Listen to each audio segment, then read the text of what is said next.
bíblico que tem por cultura a morte, mudando o conceito bíblico de vida, tá? Trata também do direito sobre o corpo, como é muito citado pelo feminismo. Meu corpo, minhas regras. Faço o que eu quero. Isso sugere autonomia sobre o próprio corpo. E assim, né, abortar quando simplesmente eu não quero um filho. Então está tratando da sacralidade da vida, de como a vida é inviolável, onde a vida começa e qual a posição cristã sobre isso, tá bom? Eu vou colocar aí cenas fortes, tá? Cenas chocantes, mas se você que é cristão e apoia, defende o aborto, e para você que é cristão, ou que não é cristão, mas clicou aqui no vídeo, tá bom? Veja o que fazem com um pequeno bebê no ato do aborto, tá? E a gente volta já já para falar sobre esse assunto da EBD. Fica aí.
A sua vida não começou por ocasião do seu nascimento, você sabia disso?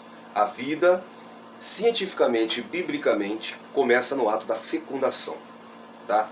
Quem aborta, quem comete essa prática, ela tira o direito inviolável da vida. Havia adoração a um deus chamado Moloque, que era onde sacrificava-se as crianças, jogava-se as crianças em caldeirões de azeite fervendo, em adoração a esse deus. Não é diferente do que fazem hoje. Você viu as cenas, são coisas de partir o coração. E eu fiz questão de colocar aqui, porque muitas pessoas que já apoiaram o aborto e viram essas cenas, até médicos que praticavam isso, e quando viu como isso era feito na íntegra, quando viu a luta do feto pela vida, desistiram disso e mudaram de ideia. E a palavra aborto, na verdade, é formada por dois vocábulos latinos. Ab, que é privação, e ortus, que é nascimento. É a interrupção do nascimento por meio da morte do embrião ou feto. O termo abortar, do ponto de vista médico, significa expulsar naturalmente o feto ou retirá-lo por meios artificiais, tá?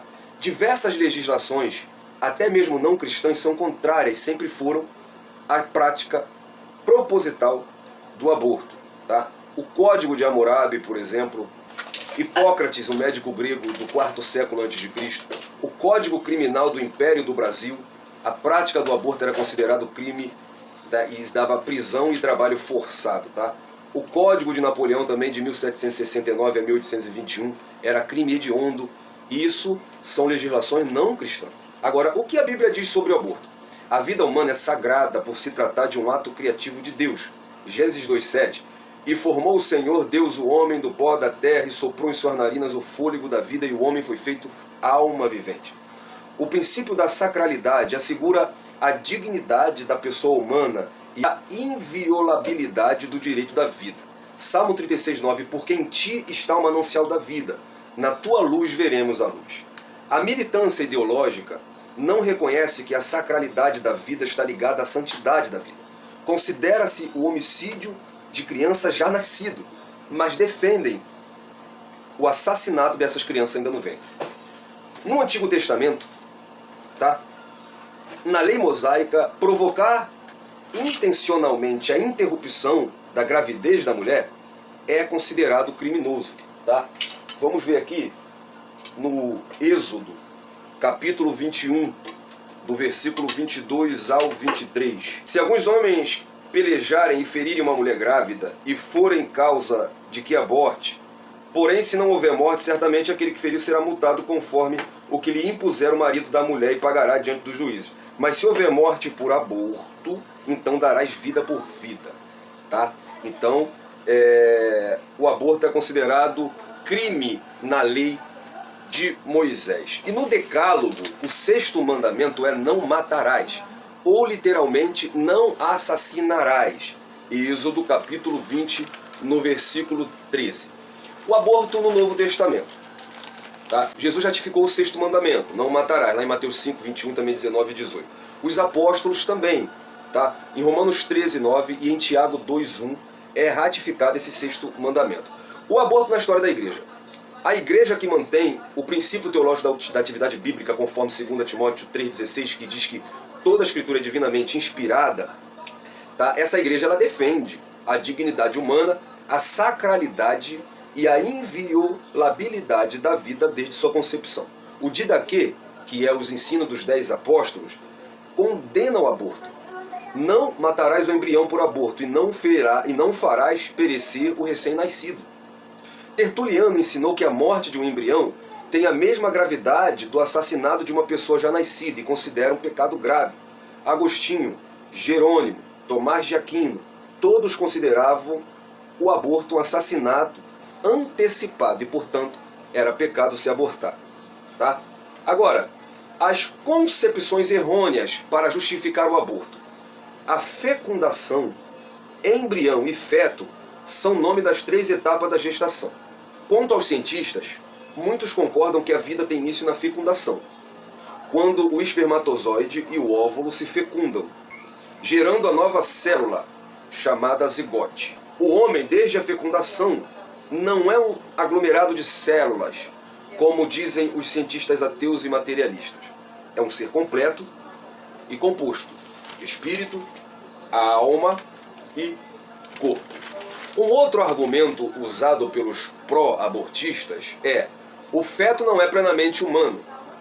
Mais uma falácia dos pró-abortistas. Tá? Eles dizem que o feto não é um ser humano em potencial, podendo ser facilmente descartado. No entanto, há algumas discordâncias científicas sobre isso. Algumas descobertas científicas, quanto à Bíblia também, mostram que isso não passa de argumento falacioso. As únicas diferenças entre um feto e um ser humano adulto é a idade e a massa corpórea. Tá? Portanto, ele é tão pessoa quanto um ser humano já nascido. Do ponto de vista bíblico, Deus não faz distinção entre vida potencial e vida real. Ou seja, entre uma criança ainda não nascida no ventre materno e um ser já nascido, tá bom? Outro argumento: o feto não tem alma. Há evidências bíblicas e científicas que a alma, ou seja, a vida, começa na concepção.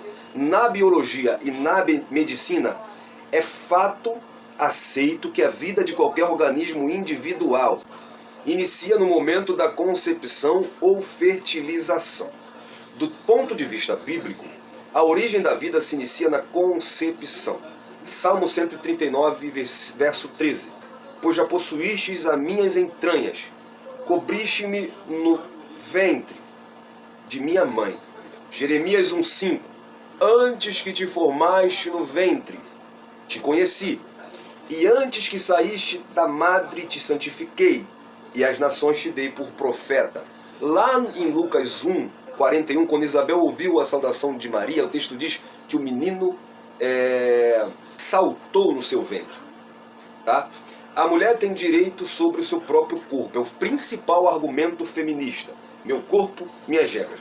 No entanto, juridicamente, o aborto no Brasil ainda é crime contra a vida. Tá? Cientificamente, o feto não é o prolongamento do corpo da mulher.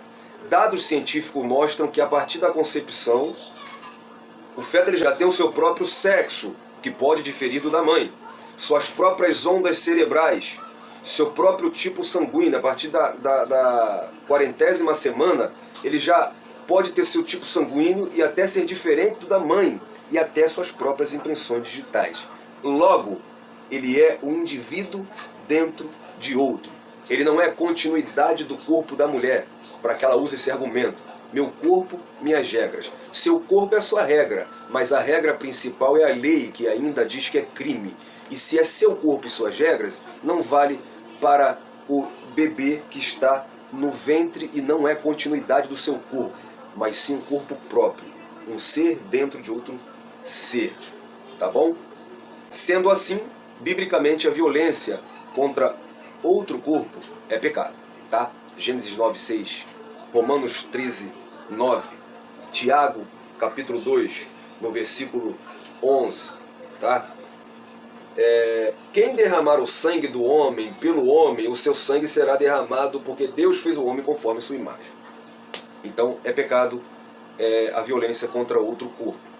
Outro argumento é que o aborto é justificável em outras situações, em algumas situações. O aborto é liberado na maioria dos países, incluindo o Brasil, em apenas algumas exceções, quando há risco para a vida da mãe, tá? Por fruto de estupro ou se o feto não tiver cérebro, que é chamado ancefalia, tá? No entanto, a Bíblia se opõe ao aborto mesmo nessas situações, pois nada justifica a morte inocente. Deuteronômio 19:10, para que o sangue inocente não seja derramado. Salmo 106:38, e derramaram sangue inocente, o sangue dos seus filhos e suas filhas, que sacrificam a ídolos de Canaã, e a terra foi manchada com sangue. Nós não temos o direito de escolher ou não quem deve morrer. Isso cabe somente a Deus, tá? Agora, o que a Bíblia diz sobre a vida humana? A origem da vida é um dom de Deus, tá? 1 Samuel 2:6 diz que o Senhor é quem dá a vida e quem tira, é quem faz descer a sepultura e quem faz subir dela. A vida humana é sagrada.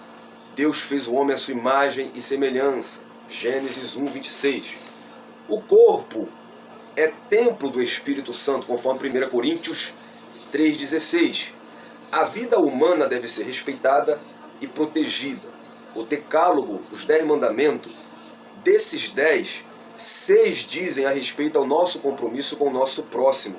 Inclusive o 6º, não assassinarás, não matarás. Então, queridos, enquanto as legislações de vários países estão legalizando a prática do aborto, nós, como cristãos, permaneceremos e precisamos, é nossa obrigação, permanecer a obediência da palavra de Deus, que é o nosso código de conduta imutável e absoluto.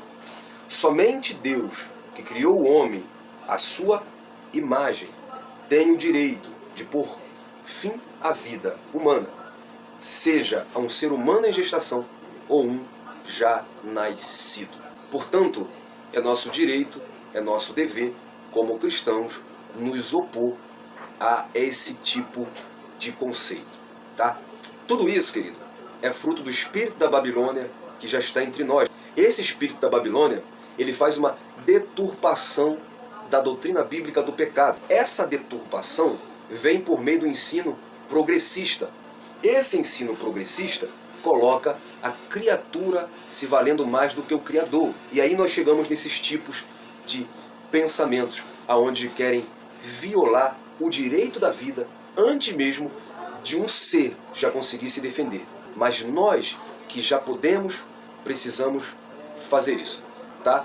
Não se esqueça de dar o seu like, comente, compartilhe esse vídeo, se inscreva e juntos vamos sendo alunos da Palavra de Deus. Fique na paz, um abraço, Deus abençoe sua vida.